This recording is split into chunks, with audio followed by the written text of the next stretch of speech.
Hello there, ladies and gentlemen, and welcome once again to another episode of The Cider Drinker.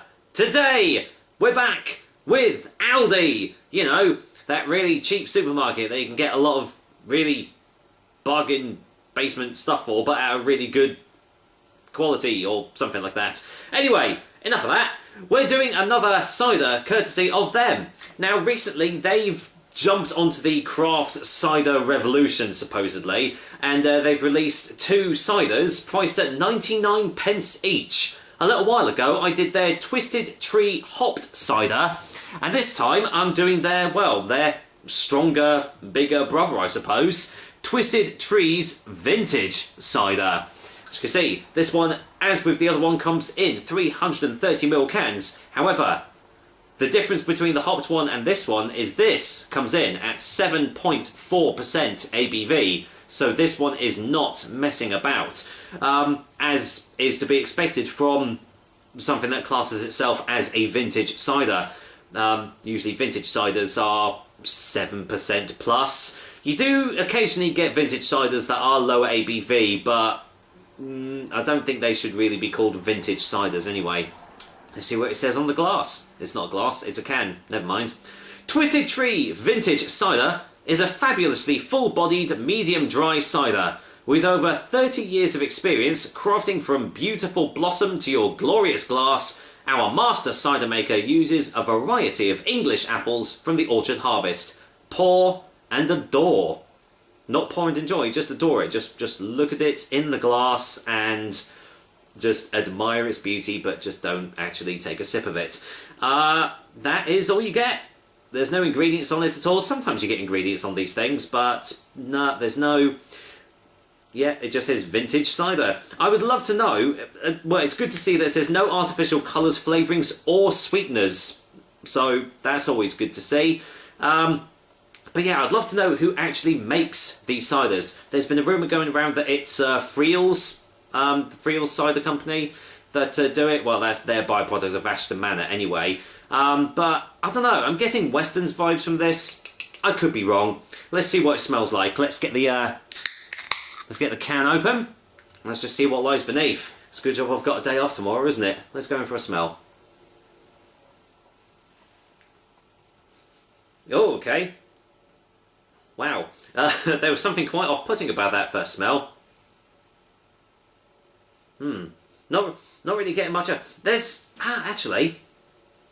That's weird. There's sort of a burnt wood effect. A burnt wood nose. Yeah, sort of yeah, like charcoal. Something like that. Oh man, that's weird. Ooh, I don't know if I actually like that smell. That's not smelling good. Right, let's get it poured into my new glass, because recently my Himachal glass smashed, so I had to go and get a new glass, and well, I've got, just ignore the branding, but nice little chalice here. I don't drink Stella, but I mean, this was free. My local supermarket was giving them away for free, so I thought, hey, I need a new 330ml glass, so there we go. Let's get it poured in. Wow, has that got a leak? Okay, I'll have to clear that up in a second. Wow, okay, I think the can had a little bit of a leak in it, because that's just dripped all over the floor. Lovely. Let's get that legs up. Actually, most of it went on me, but anyway, I'm waffling on now. Let's go in for the colour. There you go, lightly sparkling, as you can see. Oh, there you go, you can get that colour very nicely there. Clear, as you can see, it's obviously filtered through, but a slightly darker golden colour there. Colour of sunshine, really. Looks nice. Yeah, really, really nice. So, any more smells on the glass? Hopefully better ones. Ooh. Oh yeah, it smells smoky. It smells woody, earthy, really tannic. Oh boy. There's even a hint of something like treacle, something like that. Oh wow. I've got to admit, not too keen on this nose, but well, we'll see what it tastes like. It'll probably taste completely different. So, cheers guys. Here's to Twisted Trees Vintage Cider from Aldi. Cheers. Let's see what 99p vintage cider tastes like.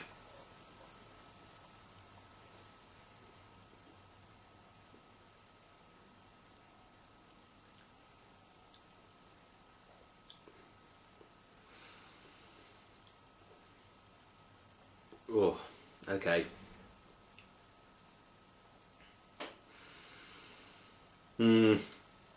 Just going for a second opinion.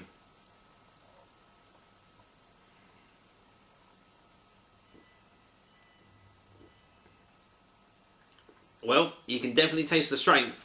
There is a big boozy hit right in there. But what you're getting on the nose, you're also getting on the taste as well. And I'm not a big fan of that. It's, yeah, really, really big on the old smoky, woody, earthy notes in the tastes as well. And I feel like they've kind of gone a little bit overboard in this cider.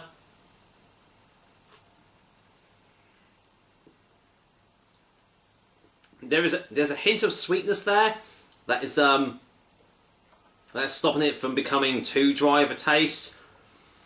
But oh boy, that woodiness, that is coating my mouth. My goodness.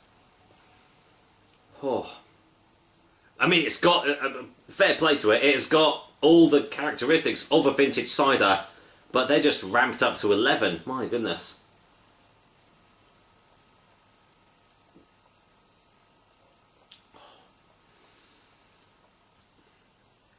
Oh boy. I'm finding this a bit hard going, to be honest. It's, yeah. It's got a light body behind it, which does make it slightly easier to drink, but it's all those incredibly overpowering tastes that is making it just a little bit far too hard going for me. I can see certain people absolutely loving this cider, because it's got all those really big, bold tastes, which for 99p is really, really great. But for me, personally, it's tastes that I'm not overly keen on, unfortunately. I don't mind a little bit of woodiness and stuff in a vintage cider, but I just feel this one's just taking it a little bit too far. So let's go for a final taste before a final verdict.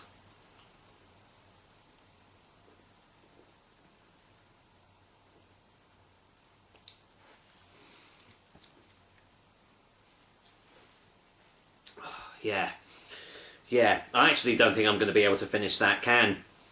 That is really, really strong in its tastes. As I said, some people are going to love that, but for me personally, it's not doing it for me, unfortunately. That's not saying that you shouldn't go out and try it, because for 99p, you have got some really big, bold tastes and smells coming from this can, which you can get some high-end ciders that have nowhere near as much character as this cider does. It's just a shame that it's a character that I'm not overly fond of. So with that said, Twisted Trees Vintage Cider is going to get a 4 out of 10 from me personally. I would still say, go out and try it, give it a go, and let me know what you think. Do you like these sorts of tastes? Are they too overpowering for you? I'd love to know. So, yeah. It just shows that you still can get good, some big flavours for paying a fraction of a price from a high-end cider. Oh, pardon me. With that note, that is another episode of the Cider Drink for you guys. I hope you liked it, and as usual, I will be back with another delicious and tasty cider soon. Until then, I'm really trying to hold in another burp, so, yeah. I think I'm actually going to not finish this one off, unfortunately, but I can see some people liking it. Take care, guys. Until next time.